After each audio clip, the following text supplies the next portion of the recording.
You know that feeling, right?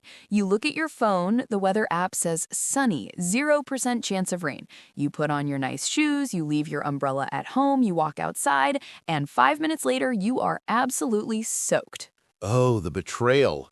That happened to me just last week. I looked like a wet dog walking into a meeting. It was a disaster. It is the universal human experience. Hello, everyone, and welcome back to English Talk. I'm Emma. And I'm Loran. Today, we are tackling the #1 topic of conversation in the world, the weather. It sounds simple, right? It is sunny, it is raining. But if you want to sound natural, if you want to sound like a real native speaker, you need more than just the basics. Exactly. The weather is the ultimate icebreaker. It's how we start conversations with strangers, with neighbors, even with our boss. So before we get started, if you want to never run out of things to say in English, hit that subscribe button right now. Yes, join our community. We are uploading new conversations every week to help you speak with confidence. So, Lauren, why are we so obsessed with the weather?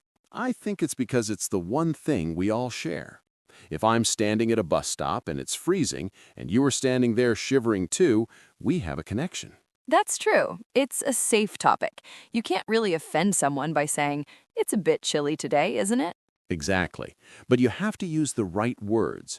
If you just say, it is cold, that's fine, but it's a bit robotic. So let's upgrade our vocabulary. Let's start with the heat. We all love a sunny day, but there are levels to it. Right. If it's a nice day, you might say, it's lovely out, or it's gorgeous. But what if it's really, really hot, like uncomfortable hot? I would say it's boiling. It's boiling. That is a classic. Or it's scorching. Scorching is a great word. It sounds intense, like the sun is burning you. I remember one summer in Spain, I stepped outside and I literally said, I'm melting. I'm melting is very dramatic. I love it. Another one we use a lot is humid. That is the worst kind of heat. Ugh, the humidity.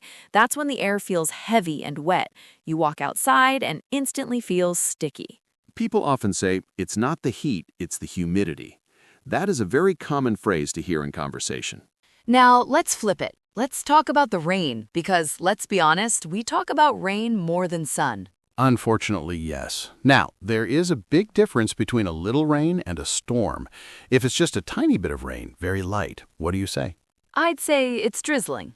Drizzling. That's a lovely word. It sounds like what it is, just a little sprinkle. Or if you want to be very British about it, you can say it's spitting. Yes, it's spitting. It sounds a bit gross, but it just means very light rain. But what about when it's heavy, when you run to your car and get completely wet? It's pouring or it's pouring down.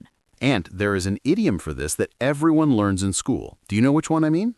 It's raining cats and dogs? Yes! But Emma, be honest. Do native speakers actually say that?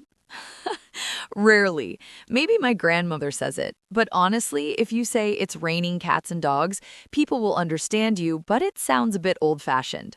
A more modern, informal phrase would be it's tipping down. Or it's coming down in buckets. That gives you the image of how much water is falling. I love that one.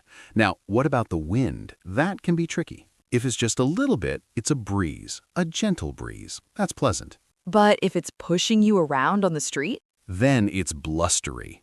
Blustery. That is such a descriptive word. It feels chaotic. It's a blustery day. You can imagine umbrellas turning inside out. And usually, if it's blustery, it's also cold, and we have so many words for cold. Freezing is the number one. I'm freezing. Even if it's not actually 0 degrees, we say it.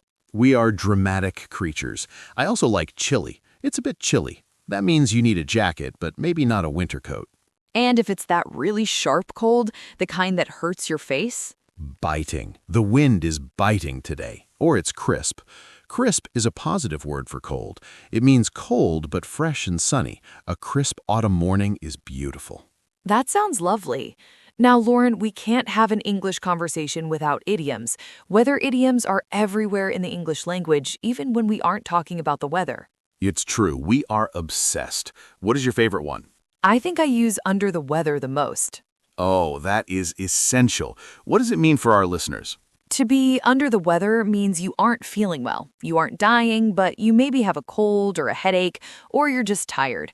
I can't come to work today. I'm feeling a bit under the weather. It's a very polite excuse. You don't have to give details. You don't have to say, I have a stomach ache. You just say, I'm under the weather, and everyone understands. Another one I use all the time is rain check. Can I take a rain check? This is a lifesaver for social situations. Exactly. Imagine you invite me to dinner, Lauren, but I'm really tired. I don't want to say no, I don't want to see you. So I say, I'd love to, but can I take a rain check? It means not now, but let's do it another time. It's a polite rejection that isn't really a rejection. It's a postponement. Here is a tricky one. Break the ice. We used that at the beginning of the video. We did. To break the ice means to start a conversation in a stiff or awkward situation. Talking about the weather is the best way to break the ice. And what about when someone is angry? You can say they have a face like thunder. Yes, you know that look. Dark, angry, ready to explode. I walked in late and my boss had a face like thunder. Scary. I have one more. Storm in a teacup. Oh, that's a good one. It sounds cute, but it's actually quite useful. It means making a big deal out of a small problem, like if I panic because I lost a pen. I would look at you and say, Lauren, calm down. It's a storm in a teacup. We can find another pen. Exactly. It's about perspective. So we have the vocabulary, scorching, freezing, drizzling. We have the idioms, under the weather, rain check. But how do we actually start the conversation? Keep it simple. If you are in an elevator with someone, just look at the panel or look outside and say, beautiful day, isn't it? That "isn't it" tag at the end is magic. It invites the other person to agree with you. Or if the weather is bad, you can bond over it. Can you believe this rain? And they will say, I know, it's awful, I'm soaked. And boom, you're having a conversation. You have broken the ice. It's really about confidence. Don't be afraid to state the obvious. In English culture, stating the obvious about the weather is polite. Absolutely. It's the doorway to real connection. Once you complain about the rain, then you can talk about where you're going, or your job, or your life. So next time you step outside and the weather betrays you, don't be angry. Use it as practice. What a miserable day. It's pouring down. I'm freezing. Say it out loud. We hope this helps you navigate those cloudy days and sunny afternoons. If you enjoyed this conversation and learned some new words, please give us a thumbs up. And don't forget to subscribe to English Talk. We have so many more topics to help you speak naturally. And tell us in the comments, what is the weather like where you are right now? Is it scorching? Is it drizzling? Or is it a crisp, lovely day? We want to know. Use your new vocabulary. Thanks for watching, and stay dry out there. See you in the next video. Bye!